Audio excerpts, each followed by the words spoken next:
Saudara, debat publik ketiga calon gubernur dan wakil gubernur Aceh yang berlangsung di Hotel Depade, Aceh Besar pada Selasa malam 19 November 2024 diwarnai kericuhan. Kericuhan terjadi bermula saat calon gubernur nomor urut 1 Bustami Hamzah membacakan visi dan misi.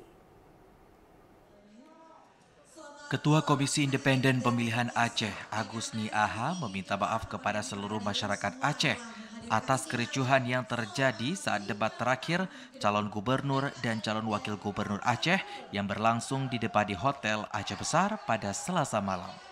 Menurutnya, dugaan sementara kericuhan terjadi karena pendukung Muzakir Manaf tidak terima calon gubernur nomor urut 1 Bustami Hamzah memakai alat elektronik saat menyampaikan visi misinya.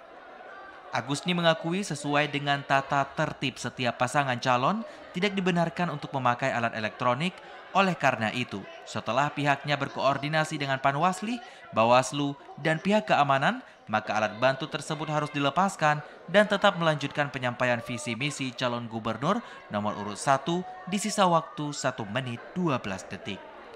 Sesuai dengan tata tertib, setiap alat elektronik yang ada pada paslon tidak dibenarkan untuk digunakan.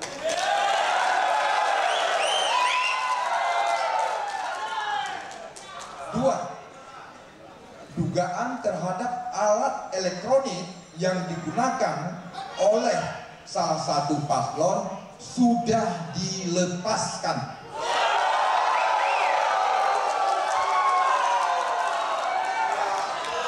Tiga, melanjutkan penyampaian visi misi nomor urut 1 di sisa waktu tadi. Artinya ada waktu 1 menit 12 detik. Di luar ruangan debat, puluhan aparat keamanan langsung memperketat penjagaan agar tidak ada pendukung lain masuk ke dalam. Dari Banda Aceh, Teguh Ferry, TVRI melaporkan.